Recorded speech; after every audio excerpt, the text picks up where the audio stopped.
네, 여러분 안녕하세요. 김재 목사입니다. 오늘 역시 말씀 묵상 같이 보도록 하겠습니다. 오늘 말씀은 열왕기상 12장 1절에서 17절 말씀입니다. 열왕기상 12장 1절에서 17절 말씀. 먼저 보도록 하겠습니다. 르호보암이 세겜으로 갔으니 온 이스라엘이 그를 왕으로 세우려고 세겜에 이르렀기 때문이다. 느바세 아들 여로보암이 아직 이집트에 있을 때에 이 소식을 들었다.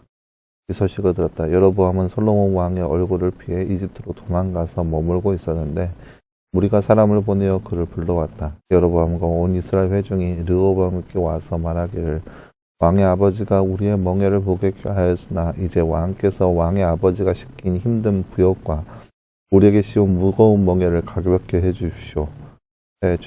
그러면 우리가 왕을 섬기겠습니다 하니 르호보암이 그들에게 말하기를 너희는 갔다가 3일 후에 다시 내게로 와라 하므로 백성들이 물러갔다.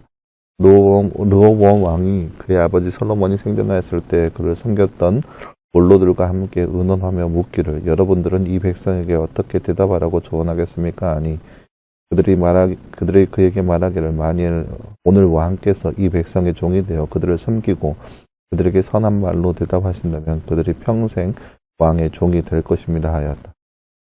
그러나 그는 원로들이 해준 조언을 버리고 자기와 함께 성장하여 자기 앞에서 받들고 있는 청년들과 의논하며 그들에게 말하였다. 이 백성이 말하기를 왕의 아버지가 우리에게 씌운 멍에를 가볍게 해주십시오라고 하는데 우리가 답변하도록 너희는 어떤 조언을 하겠느냐. 그와 함께한 청년들이 말하였다. 그들이 말하기를 왕의 아버지께서 우리의 멍에를 무겁게 하였으나 왕은 우리를 위하여 가볍게 해주십시오라고 하니 이 백성에게 왕께서 말씀하시기를 내 새끼손가락이 내 아버지의 허리보다 굵으니 내 아버지께서 너희에게 무거운 멍에를 씌우셨으나 이제 나는 너희 멍에를 더욱 무겁게 하고 내 아버지께서는 너희를 채찍으로 징계하셨으나 나는 너희를 정갈로 징계할 것이다 하십시오. 왕이 말하기를 3일 후에 내게 다시 와라 하였으므로 3일 후에 여로보암과 온 백성이 르호보암에게 오니 왕의 백성들에게 거칠게 대답하여 원로들이 그에게 해준 조언을 버리고 청년들의 조언을 따라 그들에게 말하기를 내 아버지께서 너희 멍에를 무겁게 하였으나 나는 너희 멍에를 더욱 무겁게 하고 내 아버지께서 너희를 채찍으로 징계하였으나 나는 너희를 정갈로 징계할 것이다 하였다. 이같이 왕이 백성의 말을 들어주지 않았다. 이 일이 여호와께로부터 말미암았으니 여호와께서 실로 사람 아히야를 통해 느바세 아들 여로보암에게 하신 말씀을 이루시기 위한 것이었다. 온 이스라엘은 왕이 그들의 말을 들어주지 않은 것을 보고서 왕에게 대답하기를 우리가 다윗에게서 가진 몫이 무엇이냐. 이새의 아들에게는 어떤 유업도 없다. 이스라엘아 내 장막으로 돌아가라. 다윗아 이제 내 집으로 돌보아라 하고 이스라엘이 자기 장막들로 돌아갔다. 그러나 유다 성읍에 사는 이스라엘 자손은 르호보암이 다스리게 되었다. 아멘. 네, 사랑하는 여러분, 오늘 말씀은 이제 솔로몬 시대가 지나가고 르호보암이라고 하는 새로운 왕의 시대가 되었는데요. 그때 당시에 이제 왕이 둘로 쪼개지는 그런 모습, 그 전초전을 볼 수 있는 그런 말씀이라 할 수 있겠습니다. 나머지 잠깐 볼까요? 르호보암은 누구의 조언을 듣죠? 오늘 말씀 8절 말씀에 보면 원로들이 해준 조언을 버렸다라고 나왔죠. 그리고 13절 말씀에도 원로들이 그에게 해준 조언을 저버렸다라고 나와 있습니다. 원로들의 조언입니다. 르호보암이 청년들의 말을 듣도록 만드신 분은 누구인가요? 오늘 말씀 15절 말씀에 보면 이렇게 나와 있습니다. 이 일이 여호와께로부터 말미암았습니다. 그러니까 이같이 왕이 백성들의 말을 들어주지 않았다. 이 일이 여호와께로부터 말미암았으니 라고 나와 있습니다. 하나님께서 그렇게 만드셨습니다. 그 이유는요? 이제 쭉 나와 있죠. 선포된 말씀이 이루게 하기 위해서입니다. 네, 사랑하는 여러분, 오늘 말씀은 이제 르호보암 시대 때 왕국이 어떻게 되었는지에 대한 모습을 볼 수 있는 그런 말씀을 알 수 있겠습니다. 지난 시간에 우리가 살펴봤듯이 솔로몬의 대적자들이 있는데 그 대적자 중에 한 명인 여로보암이 이제 다시 나라로 돌아오게 됩니다. 솔로몬이 죽었으니까. 솔로몬이 죽고 나서 여로보암이 다시 유다에게 다시 유다 땅에 돌아왔습니다. 그리고 나서 백성들과 함께 왕에게 들어갑니다. 왕에게 들어가서 하는 말이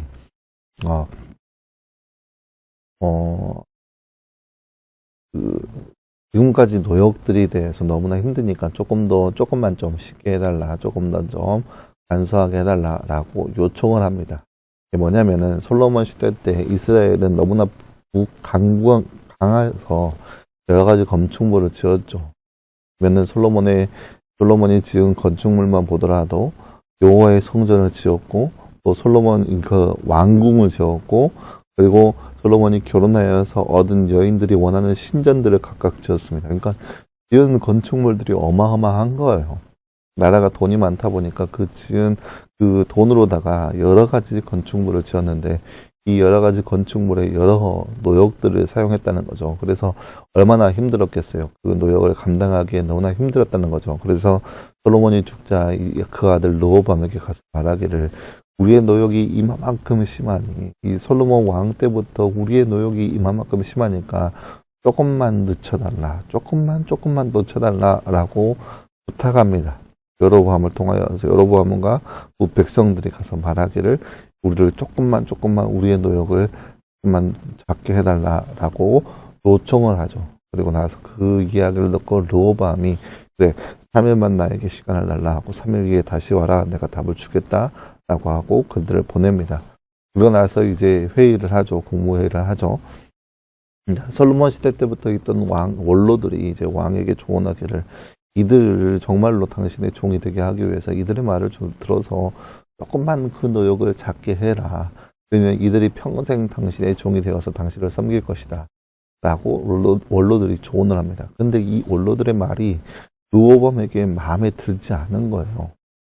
그래서 이 르호보암이 자신과 함께 자라온 청년들에게 다시 한번 조언을 합니다. 내가 어떻게 대답을 할까?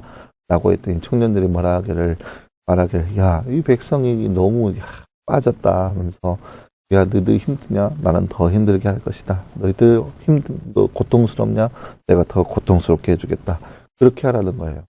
그리고 나서 이 르호보암이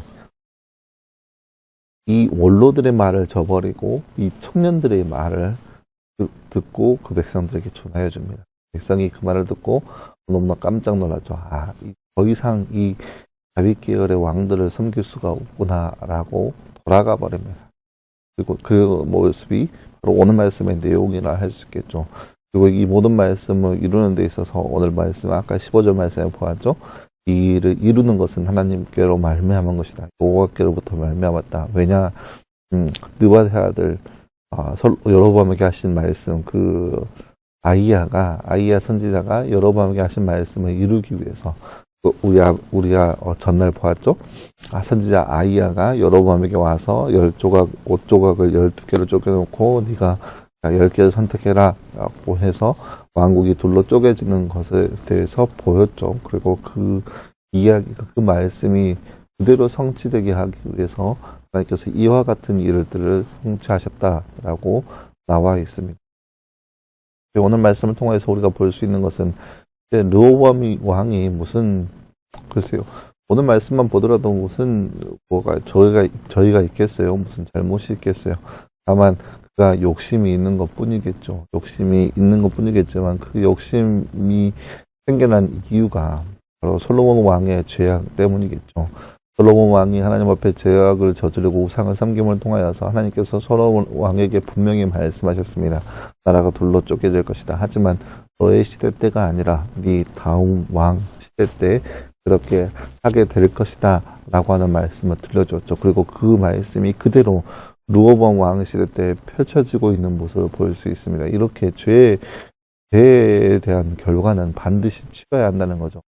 하나님은 긍휼하신 분이셔서 우리를 용서하신 분이지만 우리를 죄 없다 하지 않는 분이십니다. 죄에 대해서 반드시 말씀하시는 분입니다. 왜냐? 하나님은 죄가 없으신 분이기 때문이죠.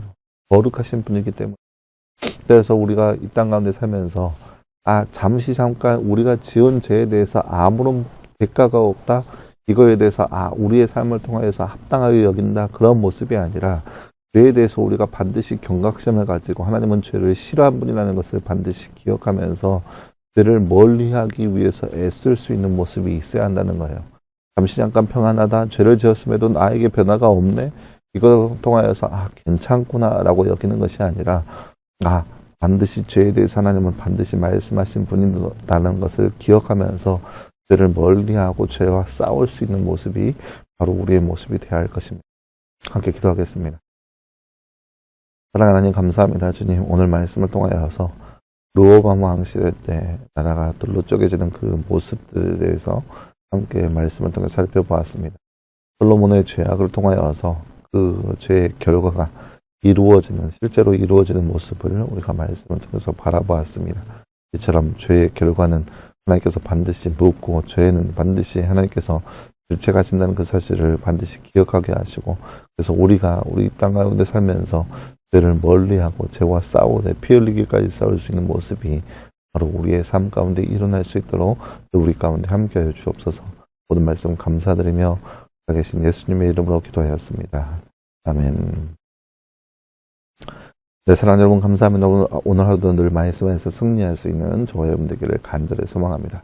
수고했고요. 내일도 역시 우리 말씀 묵상으로 함께 찾아보도록 하겠습니다. 수고했습니다.